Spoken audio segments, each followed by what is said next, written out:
It is often said that the greatest danger does not always come from a stranger in the night. Sometimes it bears your name. Sometimes it knows your voice, your habits, the exact location of your door. And sometimes it still calls you aunt before trying to destroy your life. Galina Viktorovna thought that her retirement would finally resemble peace. After a lifetime of working, standing tall, enduring losses, sacrifices, and disappointments, she believed she had earned the right to live gently.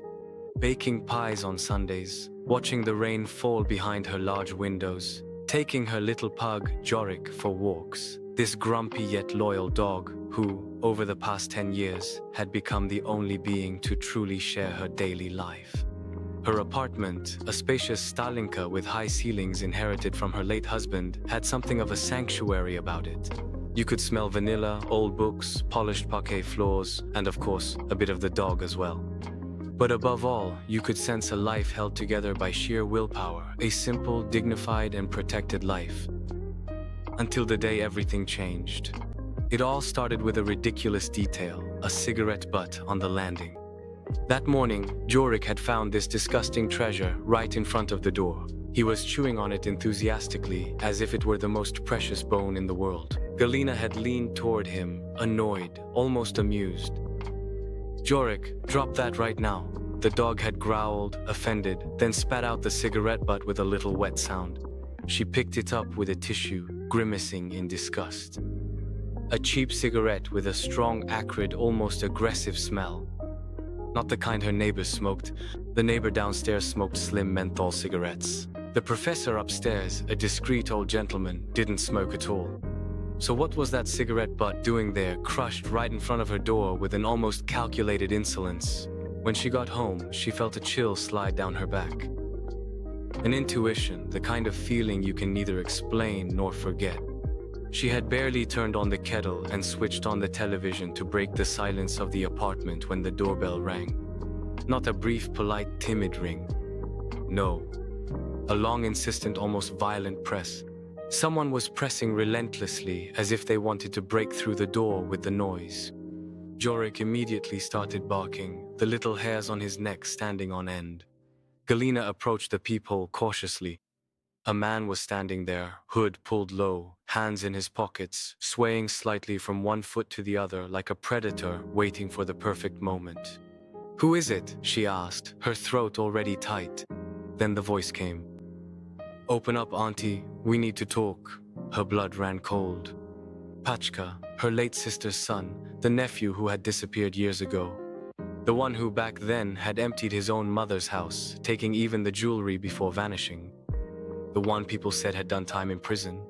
The one who was now only seen in rumors, debts, fights, and dirty late-night endings. "Pasha, what do you want?" He pounded on the door with such a violent fist that the whole wood shook. "Open up.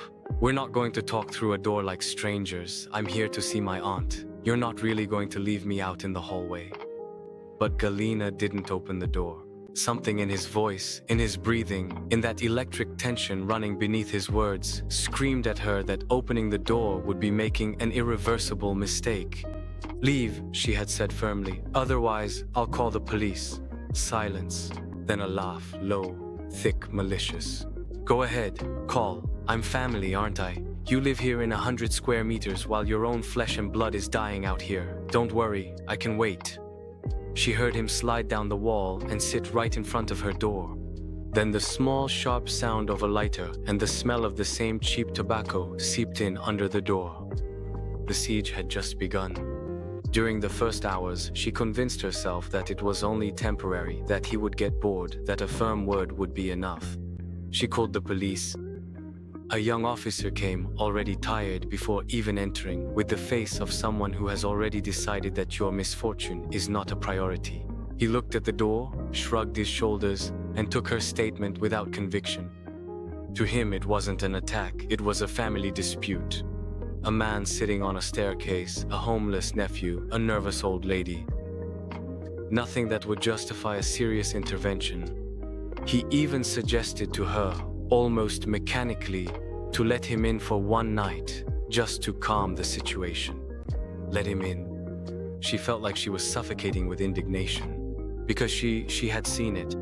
She had seen his eyes, not the eyes of a lost boy, not the eyes of a relative in distress. Empty eyes, burned with resentment, eaten away by something even darker than misery. When the police officer left, he left her alone with her anxiety. And behind the door, with that silence that was too heavy, too intentional, then suddenly the power went out. No more light, no more refrigerator, no more television, nothing at all. She ran to the fuse box. Everything seemed normal inside. Then Pachka's voice came from the other side of the door, muffled, satisfied. He had cut the cables in the hallway so that she would understand, according to him, what it means to live in the dark. Then, laughing, he told her that he had also cut the landline phone wire, and that her cell phone would eventually run out of battery power. He then made her an offer, as if all of this were reasonable. All she had to do was give him a share of the apartment.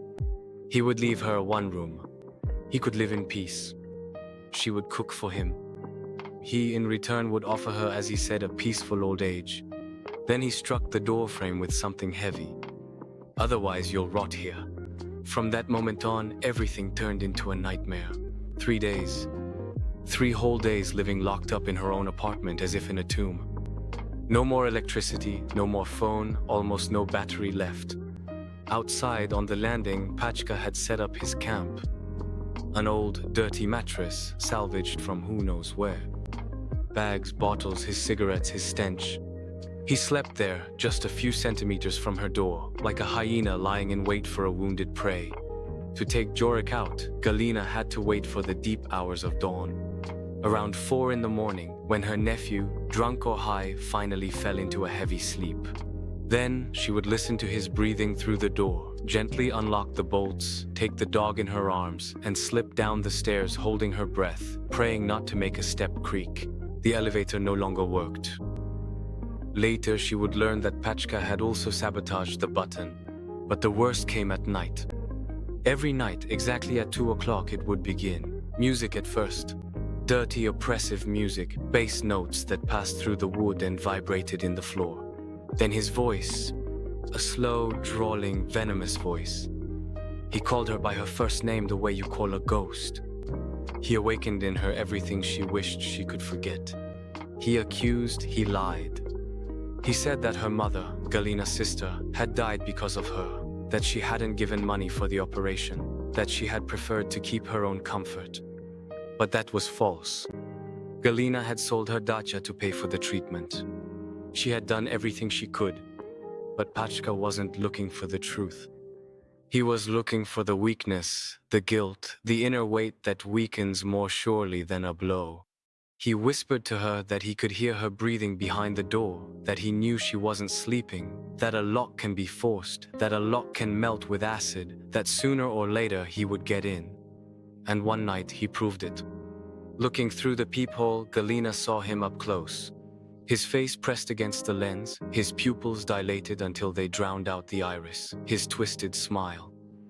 In his hand, a syringe filled with a cloudy liquid. He injected it directly into the lock. A thick glue. The smell was unbearable. Within seconds, the mechanism was ruined. There was no way to open it properly anymore. No way to lock it any further. She was no longer at home. She was trapped inside. In the morning, when she tried to insert the key, she understood with a dreadful clarity that she had just been buried alive on the 4th floor of a building full of people who preferred to look the other way. Her cell phone had turned off shortly after. For good. She rushed to the balcony. The inner courtyard was almost empty. She leaned over, she screamed with all the strength of a woman who no longer cries for help to be reassured, but to survive. A woman with a stroller quickened her pace without looking up. 2 teenagers sitting farther away didn't even take off their headphones. In apartment buildings, you always hear someone screaming. You end up believing it's never your business. So, Pachka spoke to him again from the other side of the door. He heard everything. He knew she was calling for help. He told her that even the neighbors avoided getting involved, that he had covered the peepholes, slipped threats under certain doors, that he had already arranged his own impunity. The circle had closed in. That day, Galina stopped waiting to be saved. She went into the kitchen. She looked around her. A heavy cast-iron pan, old, Soviet, massive, almost indestructible. A can of hairspray, a few sturdy pieces of furniture, nothing else. That was all she had left. An old woman, a little dog, a pan, an aerosol, and a door that wouldn't hold forever. She then pushed a large piece of furniture from the entryway in front of the door, centimeter by centimeter. The wood scraped against the floorboards, her arms burned, her back threatened to give out, but she kept going. She was turning her apartment into a fortress, not because she thought she could win, but because she refused to surrender. Jorik watched her silently without making a sound. He, too, no longer asked to go out. He had also understood that beyond the threshold stood something profoundly evil. Then came the third night. 3 o'clock in the morning. A sound tore through the silence, sharp, metallic, unbearable. An angle grinder. Pachka was cutting through the door,